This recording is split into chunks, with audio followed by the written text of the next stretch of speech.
नमस्कार दोस्तों। Alpha officers academy के यूट्यूब चैनल पर आपका स्वागत है। हम आरएएस मेंस के लिए रिवीजन मॉड्यूल देख रहे थे। जैसा कि आप सबको पता होगा या फिर कोई भी ये पहली बार देख रहा है, तो इससे पहले हम योगा एंड स्पोर्ट्स और पब्लिक एडमिनिस्ट्रेशन, है ना, पब्लिक एडमिनिस्ट्रेशन फिनिश कर चुके हैं, है ना। जो कि आपको आपको पता है 20 मार्क्स के ये 6 सब्जेक्ट्स हैं। तो उसमें से एक योगा एंड स्पोर्ट्स है और पब्लिक एडमिनिस्ट्रेशन अराउंड 65 मार्क्स का है। अब बिहेवियर आज से हम शुरू करने जा रहे हैं। इसके बाद में हम लोग एक एक करके सारी सब्जेक्ट जो हैं 20 मार्क्स के वो फिनिश करेंगे। बात बिहेवियर की करें तो इसमें भी आपको पता होगा ये 20 मार्क्स का सब्जेक्ट है और इसमें 5 मार्क्स के 2 क्वेश्चन आएंगे और 2 मार्क्स वाले 5 क्वेश्चन आएंगे। ठीक है, तो टोटल ये 7 क्वेश्चन आएंगे और बहुत ज्यादा डिफिकल्ट सब्जेक्ट्स नहीं है। दो इसकी वोकेबलरी थोड़ी सी चैलेंजिंग है क्योंकि ये सब्जेक्ट पार्ट है किसका, साइकोलॉजी का, है ना, साइकोलॉजी का पार्ट है। हम ये रिवीजन के हिसाब से देख रहे हैं, इसलिए आप इसको रिवीजन के तौर पे देखें। अगर आपको ये बहुत डिटेल्ड में पढ़ना है तो मैं आपको बताऊं कि क्लास 12th की साइकोलॉजी की एनसीईआरटी है ना, उसमें 3 चैप्टर्स हैं जो कि आपके आरएस मेंस का 20 नंबर का सिलेबस कवर करते हैं। तो आप वहां से पढ़ सकते हो, या फिर अगर आपके पास बाद में आपको पढ़ना है तो हम लोग जैसे ही आपका एक बार ये मेंस खत्म हो जाता है ये वाला, उसके बाद में हम लोग इसको डिटेल्ड वे में भी कवर करेंगे। तो आज शुरू करते हैं हम लोग बिहेवियर, व्यवहार के बारे में। अब ये जो व्यवहार टॉपिक है ना, ये जो छोटे छोटे 20 मार्क्स वाले टॉपिक्स हैं, इनकी सबसे अच्छी बात क्या है? सबसे अच्छी बात तो यह है कि इनको सिलेबस में इंक्लूड किया गया। और इनकी बुरी बात क्या है कि ये इतने अच्छे और इतने इंटरेस्टिंग टॉपिक हैं। इसमें से कुछ जैसे योगा एंड स्पोर्ट्स हो गया, बिहेवियर हो गया, मैनेजमेंट हो गया, ये सारे इतने अच्छे और इंटरेस्टिंग टॉपिक्स हैं कि इनको थोड़ा तो विस्तृत तौर पे लेना चाहिए था। जैसा मैंने आपको बताया कि क्लास 12 की एनसीईआरटी है, इसके 3 चैप्टर से ही आपका पूरा सिलेबस हो जाता है। तो भाई एक पूरी किताब तो देते कम से कम। चलो वो सब एनीवे, हम लोग देखते हैं बिहेवियर। सबसे पहले हम लोग इसका सिलेबस देखते हैं। तो ये देखो, बिहेवियर हम लोग लेक्चर्स बनाएंगे तो 4 लेक्चर्स बनाएंगे मोटे तौर पे देखा जाए तो। आपके सिलेबस में 4 पॉइंट्स दिए हुए हैं। इंटेलिजेंस सबसे पहले, बुद्धि दिया हुआ है, फिर पर्सनैलिटी, फिर लर्निंग दिया हुआ है, अधिगम और मोटिवेशन दिया हुआ है, अभिप्रेरणा, फिर स्ट्रेस मैनेजमेंट के बारे में दिया हुआ है। ठीक है, तो ये मोटे तौर पे 4 टॉपिक्स है, तो हम लोग 4 लेक्चर्स में इसको फिनिश करेंगे। तो अब देखो, सबसे पहले इंटेलिजेंस। इंटेलिजेंस में क्या सब टॉपिक्स दिए हुए हैं? कॉग्निटिव इंटेलिजेंस क्या होता है, सोशल और इमोशनल इंटेलिजेंस क्या होता है, कल्चरल इंटेलिजेंस क्या होता है, स्पिरिचुअल इंटेलिजेंस क्या होता है, ये दिया हुआ है। पर्सनालिटी के बारे में, पर्सनालिटी के ट्रेट्स क्या क्या हैं और उसके अलग अलग टाइप्स क्या क्या हैं। डिटर्मिनेशन ऑफ पर्सनालिटी या डिटर्मिनेंट्स ऑफ पर्सनालिटी क्या है, और पर्सनालिटी का असेसमेंट कैसे किया जा सकता है उसके बारे में। फिर लर्निंग और मोटिवेशन, अधिगम और अभिप्रेरणा में स्टाइल्स ऑफ लर्निंग के बारे में, जो कि आप कर ही रहे हो, इतने मेंस के लिए प्रिपेयर कर रहे हो तो आप बहुत सारी लर्निंग आपको करनी पड़ रही होगी, तो उसके हम अलग अलग स्टाइल्स देखेंगे। मॉडल्स ऑफ मेमोरी के बारे में बात करेंगे। कॉजेस ऑफ फॉरगेटिंग, भूलता क्यों है इंसान, उसके कारण देखेंगे। और असेसमेंट ऑफ मोटिवेशन की हम लोग बात करेंगे। फिर लास्ट में स्ट्रेस और स्ट्रेस मैनेजमेंट के बारे में दिया हुआ है। स्ट्रेस मैनेजमेंट, स्ट्रेस का क्या नेचर है, स्ट्रेस के टाइप्स क्या क्या होते हैं, स्ट्रेस के सोर्सेस क्या क्या हो सकते हैं, और स्ट्रेस के सिम्टम्स क्या है, इसका मेंटल हेल्थ पे क्या प्रभाव पड़ता है। और बाकी 2-3 चीजें और देखेंगे, जैसे कि प्रोफेशनल या एडमिनिस्ट्रेशन में स्ट्रेस मैनेजमेंट का क्या रोल है और स्ट्रेस मैनेजमेंट कैसे किया जाए। ठीक है, तो आज हम अपना पहला टॉपिक इंटेलिजेंस, बुद्धि के बारे में बात करेंगे। अब बुद्धि को मोटे तौर पे देखा जाए तो इसकी बहुत सारी अलग अलग डेफिनेशन है। अलग अलग स्कॉलर्स, मैंने आपको पहले ही बताया था जब हम पब्लिक एडमिनिस्ट्रेशन देख रहे थे, अलग अलग स्कॉलर्स अलग अलग डेफिनेशन देते हैं। और जब हम डेफिनेशन की बात करते हैं तो अगर हम किसी स्कॉलर की डेफिनेशन पढ़ रहे हैं तो वो डेफिनेशन हमको एज इट इज याद होनी चाहिए। ठीक है, वो रटी हुई होनी चाहिए वर्ड टू वर्ड, उसमें आप मन से बना करके नहीं लिख सकते हो। बिहेवियर में कुछ डेफिनेशंस हैं जिसमें आप जो ग्रामेटिकल चीजें होती है, ग्रामर तो फिर भी आप बना करके लिख सकते हो, है ना, ग्रामर तो फिर भी आप बना करके लिख सकते हो, पर जो कीवर्ड्स हैं, कीवर्ड्स आपको एज इट इज पुट करने हैं। ठीक है, तो हम इंटेलिजेंस के बारे में शुरू करते हैं। अब देखो, बुद्धि क्या है? बुद्धि की डेफिनेशन कई जगह मिलती है, जैसे ऑक्सफोर्ड डिक्शनरी में हमको बुद्धि की परिभाषा मिलती है, एल्फ्रेड बिने एक स्कॉलर है उनके द्वारा, वेशलर के द्वारा, और एनसीईआरटी में भी कुछ डेफिनेशन, गार्डनर और स्टर्नबर्ग के द्वारा एक डेफिनेशन है। ये पांचों डेफिनेशन आपको याद करनी है क्योंकि इनमें से कोई सी भी अलग से भी पूछी जा सकती है और जनरलाइज भी पूछे तो एनसीईआरटी की डेफिनेशन हम लिखेंगे। अब ऑक्सफोर्ड डिक्शनरी क्या कहती है, बुद्धि क्या है? ये कहती है बुद्धि प्लक है ना। बुद्धि क्या है? प्लक। अब प्लक का क्या मतलब हुआ? प्लक से मतलब हुआ perceiving, learning, understanding and knowing, है ना। ये आमतौर पे बुद्धि की परिभाषा में कहा जाता है कि क्या है बुद्धि? Intelligence is the power of perceiving, learning, understanding and knowing. जबकि अल्फ्रेड बिने आते हैं, अल्फ्रेड बिने क्या कहते हैं? Intelligence is the ability to जज well, to understand well and to reason well, है ना। तार्किक चिंतन करना, अच्छे तरीके से समझना और अच्छे तरीके से उसको जज करना, ये अल्फ्रेड बिने की परिभाषा कहती है। फिर वेशलर आते हैं। वेशलर क्या कहते हैं? वेशलर इंटेलिजेंस को कहते हैं कि ये इंटेलिजेंस को हमको समझना है तो इसको इसकी फंक्शनैलिटी के तौर पे समझना पड़ेगा। दैट इज इसकी value for adaptation to environment, है ना। आप एनवायरमेंट के साथ में कैसे अपने आप को एडजस्ट करते हो, अडेप्ट करते हो, उसको वेशलर इंटेलिजेंस मानते हैं। जबकि वेशलर जब इंटेलिजेंस की डेफिनेशन देते हैं तो वो क्या कह रहे हैं? It is a global and aggregate capacity of an individual to think rationally, act purposefully and to deal effectively with his or her environment, है ना। आपको व्यवहारपूर्ण तरीके से बिहेव करना है, एक्ट करना है, पर्पसफुली एक्ट करना है और think rationally and deal effectively with his or her environment. Then उसके बाद में गार्डनर और स्टर्नबर्ग की डेफिनेशन आती है, तो ये सजेस्ट करते हैं that intelligent individual not only adapts to the environment but actively modifies और शेप्स इट। जब वेस्टलर बात कर रहे हैं कि आप अगर एनवायरमेंट में अडेप्टेशन जानते हो तो आप इंटेलिजेंट हो, पर क्या गार्डनर और स्टर्नबर्ग कह रहे हैं कि आप अडेप्ट कर सकते हो, पर ये सिर्फ इंटेलिजेंस का मानक नहीं हुआ। मानक क्या होगा कि अडेप्ट करने के बाद आप उसको मॉडिफाई और उसको रीशेप करने की भी एबिलिटी रखते हो। फिर लास्ट में एनसीईआरटी के हिसाब से जो डेफिनेशन है, इन सबको मिलाकर के एनसीईआरटी ने एक डेफिनेशन बनाई हुई है, वो क्या है कि intelligence is the capacity to understand the world, to think rationally and to use available resources effectively.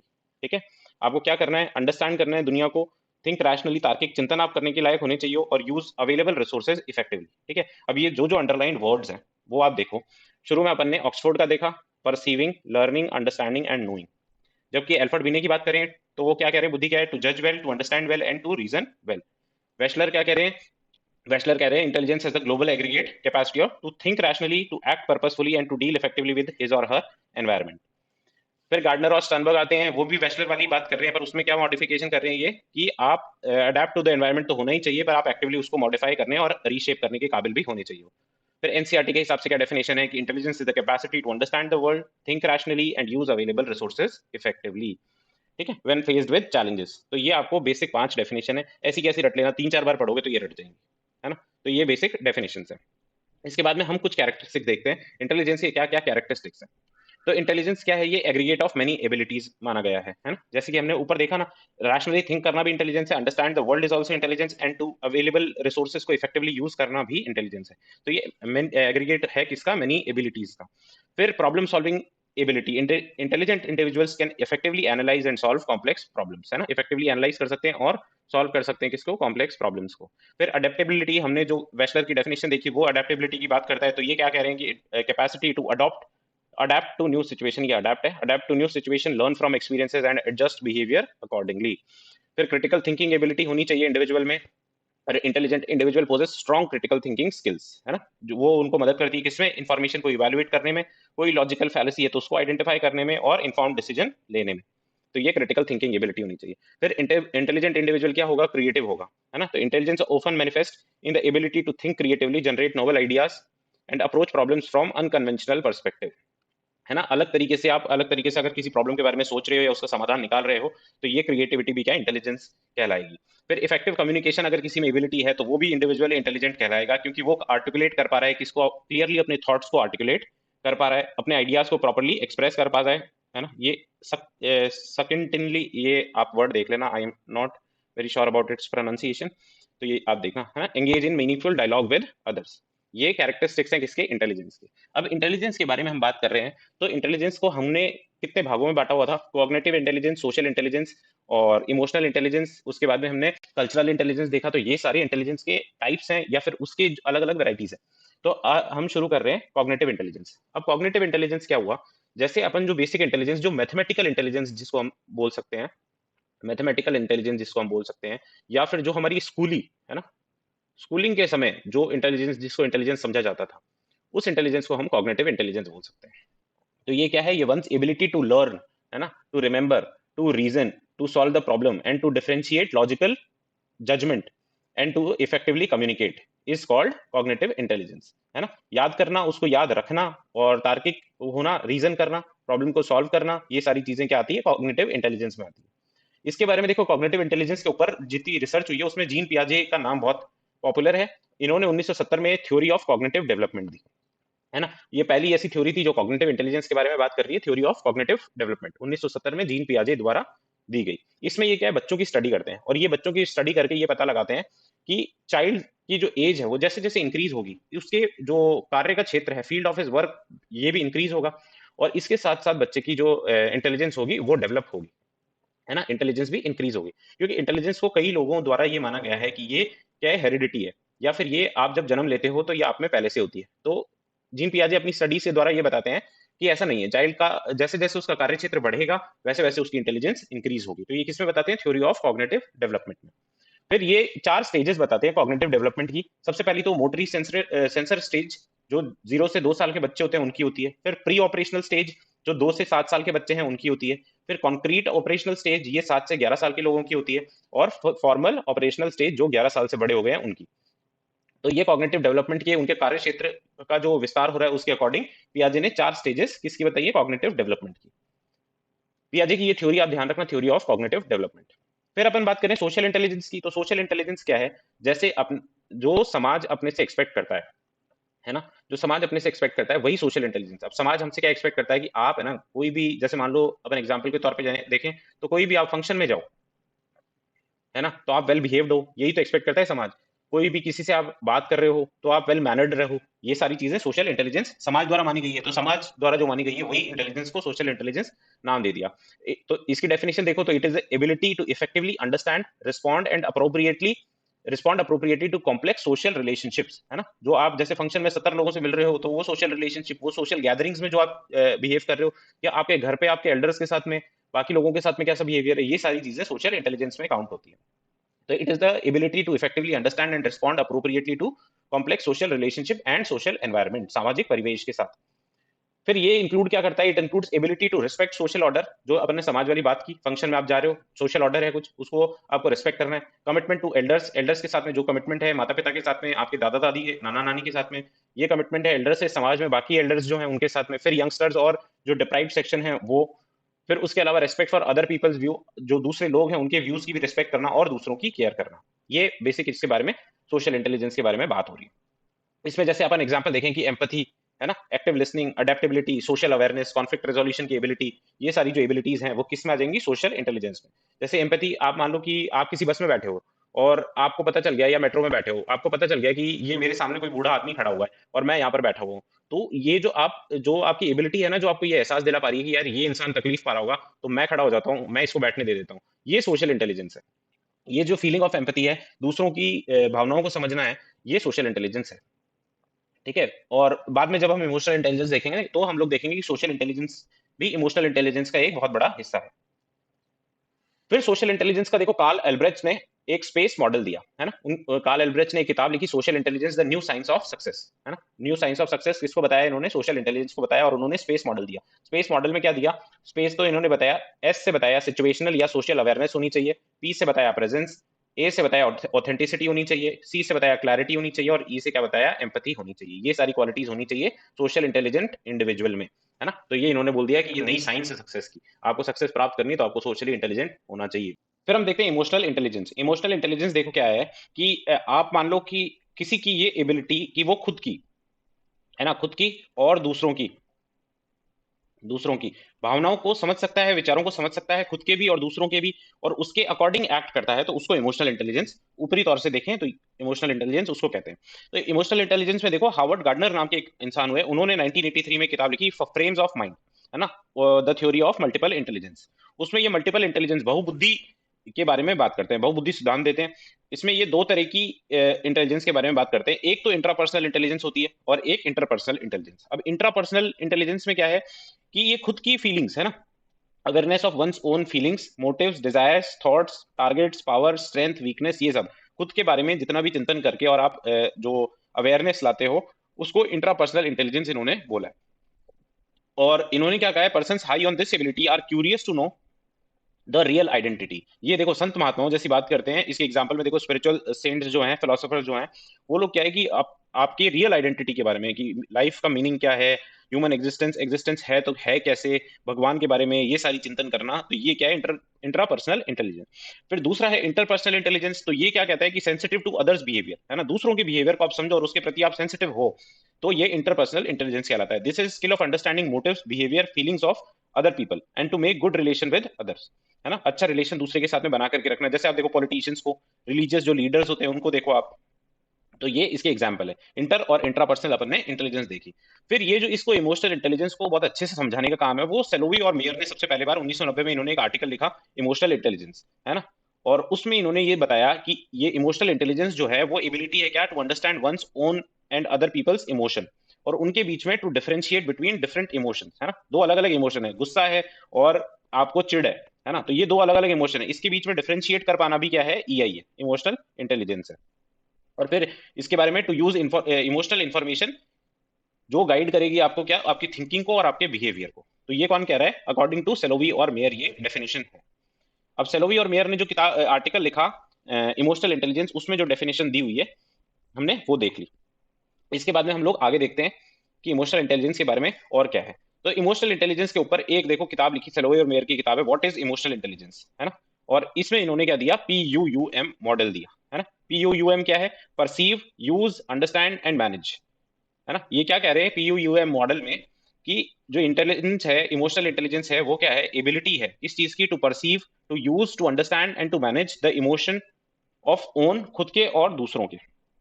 तो ये PUUM मॉडल किसमें दिया गया है, व्हाट इज इमोशनल इंटेलिजेंस नाम की किताब है जो 1997 में लिखी गई। फिर एक एक आदमी आता है डैनियल गोलमैन, है ना। ये किताब लिखते हैं emotional intelligence why it can matter more than IQ। ये इनका कहना है जो EI है, ये क्या ज्यादा जरूरी है किससे, IQ से। हम पूरे जीवन IQ के बारे में बात करते हैं, EI के बारे में बात नहीं करते।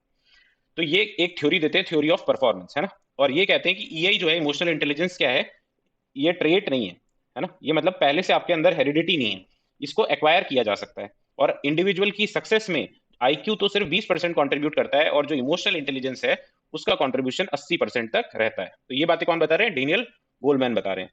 फिर उनकी एक किताब है डेनियल गोलमैन की, व्हाट मेक्स अ लीडर, उसमें ये 5 डायमेंशन बताते हैं किसके, इमोशनल इंटेलिजेंस के 5 अलग अलग डायमेंशन है।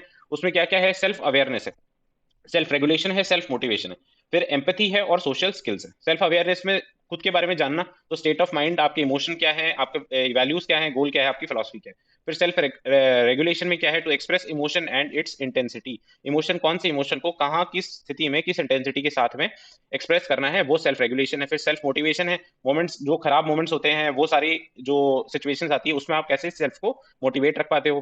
फिर एम्पैथी की बात है, to know the state of mind of other person and to feel it, ये एम्पैथी है। फिर सोशल स्किल्स, जो इंटेलिजेंस है, मैंने आपको जब सोशल इंटेलिजेंस की बात की थी तो मैंने बोला था कि हम देखेंगे कैसे इमोशनल इंटेलिजेंस भी सोशल इंटेलिजेंस आपस में कोरिलेटेड है। तो सोशल स्किल्स भी ऐसी इंटेलिजेंस है जो सोशल कंडीशन में आप यूज करते हो, और वो भी इमोशनल इंटेलिजेंस का ही एक पार्ट है। तो ये 5 डायमेंशन डेनियल गोलमैन ने अपनी किताब व्हाट मेक्स अ लीडर में दिए, इसके इमोशनल इंटेलिजेंस के।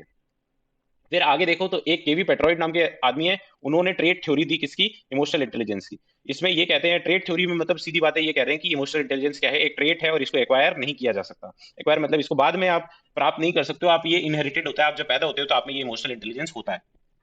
और वैसे ही बहुत सारी थ्योरीज के बारे में क्या ये चर्चा चलती रहती है कि ये जैसे लीडरशिप एक थ्योरी है, लीडरशिप के बारे में ये दोनों थ्योरी चलती है कि ये हेरिडिटी होती है कि leader is a leader born और इज अ लीडर मेड।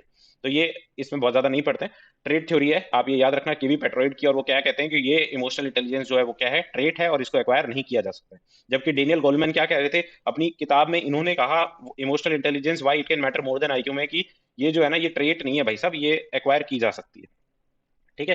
फिर इसके बाद में लास्ट में हम लोग देखते हैं इमोशनल इंटेलिजेंस के क्या क्या कैरेक्टरिस्टिक्स हो सकते हैं। तो हमने जो डेफिनेशन पढ़ी पहले, जो सेलोवी और मेयर की डेफिनेशन थी, और उन्होंने जो मॉडल दिया था PUUM, उसके हिसाब से देखें तो perceive, understand and being sensitive to one's own feeling and emotion, ये कैरेक्टरिस्टिक हो जाएगा इमोशनल इंटेलिजेंस का। और to perceive and to be sensitive to emotions of others, दूसरों के उस पे भी मतलब इमोशन को परसीव करना और सेंसिटिव रहना उसके प्रति, दूसरों के फेशियल एक्सप्रेशंस को नोट करना और उसके बॉडी लैंग्वेज और वॉइस से उसको समझना। तो ये भी क्या है, इमोशनल इंटेलिजेंस का एग्जाम्पल है। फिर relate your emotions to your thoughts so that you can take them into account while sowing, while solving, है ना, वाइल सॉल्विंग द प्रॉब्लम्स। तो ये डिसीजन मेकिंग, प्रॉब्लम सॉल्व करने के लिए आप दूसरों के थॉट्स को और इमोशंस को कैसे रिलेट कर पा रहे हो, आपके थॉट्स को कैसे रिलेट कर पा रहे हो, ये क्या है, इमोशनल इंटेलिजेंस का कैरेक्टरिस्टिक है। फिर being aware of nature and intensity and consequences of your emotion, आपके जो भी इमोशन आ रहा है, मान लो गुस्सा आ रहा है आपको, तो आपको आपके गुस्से का नेचर पता होना चाहिए, आपके गुस्से की इंटेंसिटी पता होना चाहिए और उसके क्या कॉन्सिक्वेंसेज हो सकते हैं। अगर आप इसके बारे में अवेयर हो तो आप इमोशनली इंटेलिजेंट हो। फिर आप regulate and manage your emotion so that harmony is achieved, है ना, हार्मनी अचीव कर सको, ऐसा अगर आप achieved in practice and behaviour, तो आप इमोशनल इंटेलिजेंट कहलाते हो। तो ये सारे कैरेक्टरिस्टिक्स किसके हैं, इमोशनल इंटेलिजेंस के। ठीक है। उसके बाद में हम लोग देखते हैं कल्चरल इंटेलिजेंस। देखो RS में पहले कल्चरल इंटेलिजेंस के बारे में आई थिंक 2 मार्क्स में नहीं पूछा हुआ है, बाकी सबके बारे में पूछा हुआ है। तो इस बार मुझे जहां तक लगता है ये 2 मार्क्स में पूछना चाहिए। तो कल्चरल इंटेलिजेंस क्या है, it is the ability of individual to act according to cultural parameters, है ना। जैसे सामाजिक जो पैरामीटर हैं उसी के हिसाब से हम लोग देखेंगे, कस्टम्स में, बिलीफ्स में, ये सब जो चीजें होती है इनमें, इनके अकॉर्डिंग एक्ट करना क्या कहलाएगा, कल्चरल इंटेलिजेंस कहलाएगा। और जो स्टर्नबर्ग है, एक स्टर्नबर्ग और एक वाइगोटस्की नाम के इंसान है, वो क्या कहते हैं, स्टर्नबर्ग तो कह रहे हैं इंटेलिजेंस जो है वो प्रोडक्ट ही कल्चरल एनवायरनमेंट का है। जो आपके आसपास जो आपका परिवेश है उसका जो प्रोडक्ट है वही इंटेलिजेंस है। पर वाइगोटस्की क्या कहते हैं कि वाइगोटस्की कहते हैं कि ऐसा तो है, आप बात कह रहे हो वो सही है, पर मेंटल एक्शन क्या है, दो प्रकार के हैं। एक प्राइमरी मेंटल एक्शन होते हैं, जो तो क्या होता है कि आपके जो आसपास के परिवेश है उससे इफेक्टेड नहीं होते हैं। एक हायर मेंटल एक्शंस होते हैं जो प्रोडक्ट होता है आपके कल्चर का। तो स्टर्नबर्ग जो बात कह रहा है वो सही है और वो हायर मेंटल एक्शंस है।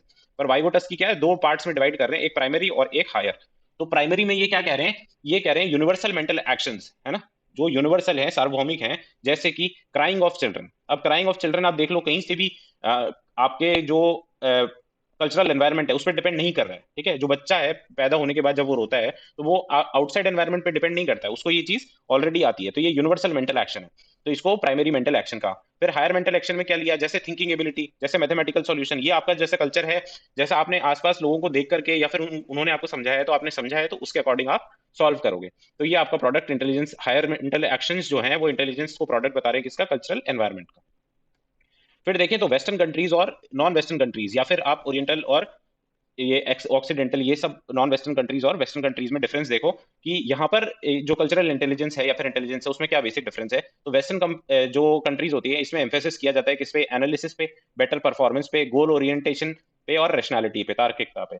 जबकि नॉन वेस्टर्न कंट्रीज में कॉग्निटिव एबिलिटीज, हमने देखा था कि ये सारी जो गोल ओरिएंटेशन और जो याद करने की क्षमता, ये सारी प्रॉब्लम सॉल्विंग एबिलिटी, ये सारी चीजें क्या है, कॉग्निटिव इंटेलिजेंस में आती है। तो कॉग्निटिव एबिलिटी के साथ साथ सोशल रिलेशंस को मेंटेन करना भी नॉन वेस्टर्न कंट्रीज या फिर एशियन कंट्रीज या फिर इंडिया के तौर पे देख लो आप, तो भी तो सोशल रिलेशंस को मेंटेन करना भी कैरेक्टरिस्टिक्स ऑफ नॉलेज माना गया है। वेस्टर्न कंट्रीज में देखें अपन तो इंडिविजुअल अचीवमेंट पे फोकस्ड होती है, जबकि जो नॉन वेस्टर्न कंट्रीज है वो कम्युनिटी अचीवमेंट ओरिएंटेड होती है ना, कम्युनिटी अचीवमेंट के ऊपर फोकस होती है। और जो वेस्टर्न कंट्रीज में इंटेलिजेंस है उसको टेक्निकल इंटेलिजेंस भी कहा गया है, और नॉन वेस्टर्न कंट्रीज में जो इंटेलिजेंस है उसको इंटीग्रल इंटेलिजेंस का नाम दिया गया है। तो ये हमने देखा कल्चरल इंटेलिजेंस। फिर हम देखें लास्ट में जो स्पिरिचुअल इंटेलिजेंस है वो क्या है। तो स्पिरिचुअल इंटेलिजेंस के बारे में देखो, डाना जोहर और इयान मार्शल, इन्होंने एक किताब लिखी स्पिरिचुअल इंटेलिजेंस, है ना, और spiritual intelligence the ultimate intelligence, है ना, बहुत इंपॉर्टेंट किताब है, आपको याद रखनी है ये। तो उसमें ये क्या कह रहे हैं कि spiritual intelligence refers to understand the self, to have social meaningful purpose and commitment to human values, है ना। तो ये डेफिनेशन दे रहे हैं कौन, डाना जोहर और इयान मार्शल। क्या कह रहे हैं, spiritual intelligence refers to understanding of self, to have social meaningful purpose and commitment to human values. अब ये स्पिरिचुअली इंटेलिजेंट पर्सन कौन होगा, जो ह्यूमैनिटी को सुपीरियर मानता है, जो भी वो काम कर रहा है वो मानववादी सोच का है, और वो ह्यूमैनिटी को सुपीरियर या ह्यूमैनिटी को सामने रख करके और उस काम को एग्जीक्यूट कर रहा है। अपन इंपॉर्टेंस देखिए स्पिरिचुअल इंटेलिजेंस की, तो ये क्या है, ये डेवलपमेंट जो मानववाद अप्रोच आई उसका डेवलपमेंट ही इससे हो रहा है। फिर ये रेस्पेक्ट करना सिखा रहा है किसको, नेचर एंड इट्स कंपोनेंट्स को रेस्पेक्ट करना सिखा रहा है। नोशन ऑफ कंपैशन, एक दूसरे के प्रति करुणा का भाव, इससे स्पिरिचुअल इंटेलिजेंस से डेवलप होता है। Respect and conservation of diversity, और एम्फेसिस ऑन कंपोजिट कल्चर, है ना, कंपोजिट कल्चर के ऊपर ये एम्फेसाइज करता है। तो ये बेसिक इंपॉर्टेंस है किसकी, स्पिरिचुअल इंटेलिजेंस की। अब इसके बाद में हम लोग दो तीन चीजें और जो रह गई है वो देख लेते हैं कि इंटेलिजेंस थ्योरी देखो, थॉर्नडाइक नाम के एक ये साइंटिस्ट हुए, इन्होंने इंटेलिजेंस थ्योरी दी और उसमें तीन टाइप की इंटेलिजेंस बताई, है ना। एक तो सोशल इंटेलिजेंस, एक कॉन्क्रीट इंटेलिजेंस और एक एब्स्ट्रैक्ट इंटेलिजेंस। अब सोशल इंटेलिजेंस क्या है, ये जनरल मेंटल एबिलिटी है in which a person understand other person and behave skilfully with them, है ना। ये हमने पहले भी जो सोशल इंटेलिजेंस की देखी उसमें भी हमने यही समझा था। तो ये थॉर्नडाइक भी यही बात करें, ये जनरल मेंटल एबिलिटी है दूसरों के जो बिहेवियर है उसको समझने का और उनके साथ स्किलफुली बिहेव करने का। फिर कॉन्क्रीट इंटेलिजेंस की बात की, तो कॉन्क्रीट इंटेलिजेंस को इन्होंने दूसरा नाम दिया मैकेनिकल इंटेलिजेंस, यांत्रिकी बुद्धि भी इसको कहा। और ये इसको बताया कि ये मेंटल एबिलिटी है किसकी, of an individual to understand the solidity of concepts, concepts को समझने की और उसको अच्छे से एग्जीक्यूट करने की अलग अलग सिचुएशंस में, जैसे इंजीनियर और ट्रेडर, ये सब इसके एग्जांपल्स दिए। तो ये कॉन्क्रीट इंटेलिजेंस हो गई। तो एब्स्ट्रैक्ट इंटेलिजेंस देखो क्या है कि ये मेंटल इंडिविजुअल की मेंटल एबिलिटी है किसकी, मैथमेटिकल और वर्बल साइंस को अंडरस्टैंड करने की, सिंबल्स को अंडरस्टैंड करने की और उनको एक्सप्लेन कर पाने की, जो अलग अलग फिनोमेनाज होते हैं उनको एक्सप्लेन कर पाने की, चाहे वो मैथमेटिकल हो या फिर अलग तरीके से जो सोच विचार करते हैं, जैसे आप मान लो एग्जाम्पल के तौर पे आर्टिस्ट और फिलोसोफर्स। तो ये सब क्या है, एब्स्ट्रैक्ट इंटेलिजेंस में आ जाता है। फिर अपन देखें इफेक्ट ऑफ हेरिडिटी और एनवायरमेंट ऑन इंटेलिजेंस। अब अपन ये जो पहले ट्रेड थ्योरी और देख रहे थे, और ट्रेड थ्योरी और उस टाइम पर अपन जो बात कर रहे थे कि क्या हेरिडिटी का प्रभाव पड़ता है या फिर एनवायरमेंट का प्रभाव पड़ता है बुद्धि पे। तो इसमें क्या है कि इसमें एक रिसर्च हुई और वो रिसर्च क्या कहती है कि जो आइडेंटिकल ट्विंस होते हैं, है ना, जो एक जैसे दिखने वाले होते हैं, अगर उनको एक साथ रियर किया गया है, एक साथ उसका पालन पोषण किया गया है, तो उनमें इंटेलिजेंस में कोरिलेशन 0.90 है। और अगर उनको अलग अलग पालन पोषण किया गया है तो कोरिलेशन कितना है, 0.72, विच सिंपली एक्सप्लेन्स की आपका जो एनवायरमेंट है वो आपकी इंटेलिजेंस पर फर्क डालता है। फिर इसके बाद में इन्होंने और भी जो स्टडी हुई उसमें इंटेलिजेंस ऑफ अडॉप्टेड चिल्ड्रन है ना, जो अडॉप्टेड चिल्ड्रन है उसमें क्या है कि जब शुरुआती दौर में तो उसके जो बायोलॉजिकल पेरेंट्स हैं उनके साथ में उनकी इंटेलिजेंस मैच करती है, पर जैसे जैसे वो आगे जो उनके उसको जो पेरेंट्स अडॉप्ट करते हैं उनके साथ रहता है तो उनका उसका जो इंटेलेक्चुअल लेवल होता है वो जो अडॉप्टिव पेरेंट्स होते हैं उनके सिमिलर हो जाता है। तो इससे ये पता चलता है कि हेरिडिटी का भी प्रभाव तो है, पर एनवायरमेंट के साथ साथ वो चलता है। ठीक है, हेरिडिटी से भी आपको कुछ चीजें मिलती तो हैं, पर वो एनवायरमेंट के साथ चेंज और ढलती घटती बढ़ती रहती हैं। तो कंक्लूजन में हम क्या कह सकते हैं कि intelligence is the complex interaction of heredity and environment. ये डायरेक्टली आपसे 2 नंबर में या 5 नंबर में क्वेश्चन पूछ ले तो आपको ये दोनों चीजें लिखनी है और फिर ये कंक्लूड करना है कि क्या है कॉम्प्लेक्स इंटरेक्शन है किसका, हेरिडिटी एंड एनवायरमेंट का। फिर अगर इंडियन कॉन्टेक्स्ट में बुद्धि या इंटेलिजेंस को देखें तो क्या है, बुद्धि किसको माना गया है, ये इंटीग्रेटेड इंटेलिजेंस को बुद्धि माना गया है, which gives emphasis on connectivity social and world environment. और ये क्या इंक्लूड करता है, ये इंक्लूड करता है फॉलोइंग कैपेसिटीज को, कॉग्निटिव कॉम्पिटेंस होनी चाहिए, सोशल कॉम्पिटेंस होनी चाहिए, इमोशनल कॉम्पिटेंस होनी चाहिए और एंटरप्रेन्योरल कॉम्पिटेंस होनी चाहिए। तो ये क्या क्या है, देखो कॉग्निटिव कॉम्पिटेंस में understanding, discrimination ability, problem solving, effective communication, ये सारी चीजें होनी चाहिए जो इंडियन कॉन्टेक्स्ट है उसमें बुद्धि को ये माना गया है। फिर सोशल कॉम्पिटेंस में क्या माना गया है कि सोशल सिस्टम्स के प्रति रिस्पेक्ट होनी चाहिए और सोशल रूल्स के प्रति रिस्पेक्ट होनी चाहिए और सोशल हार्मनी में विश्वास होना चाहिए। फिर इमोशनल में इमोशनली मेच्योर होना चाहिए, कंट्रोल होना चाहिए इमोशंस पर, सेल्फ इवैल्यूएशन की एबिलिटी होनी चाहिए और अच्छा आचरण, गुड कंडक्ट होना चाहिए। इसके अलावा जो एंटरप्रेन्योरल कॉम्पिटेंस है उसमें क्या है, कमिटमेंट, हार्डवर्क और पेशेंस जैसी क्वालिटीज होनी चाहिए। तो इसमें हमने जो इंडियन कॉन्टेक्स्ट है उसमें बुद्धि को इस तरीके से अलग अलग तौर पे डिफाइन किया गया है। और इंडियन कॉन्टेक्स्ट में हमने देखा है कि ये वासुदेव कुटुंबकम की अवधारणा इंडिया में मानी जाती है और ये सर्वे भवन्तु सुखिना एक कंसेप्ट है। चलो वासुदेव कुटुंबकम आप याद रख लेना, इंडियन कल्चर की ये इंपॉर्टेंट क्वालिटी है। ठीक है, तो आज हमने लेक्चर 1 बिहेवियर का फिनिश कर लिया, आगे हम 2 3 हमने टोटल 4 लेक्चर्स लेकर आएंगे। तो बहुत बहुत धन्यवाद आपका, मिलते हैं हम लोग नेक्स्ट लेक्चर में।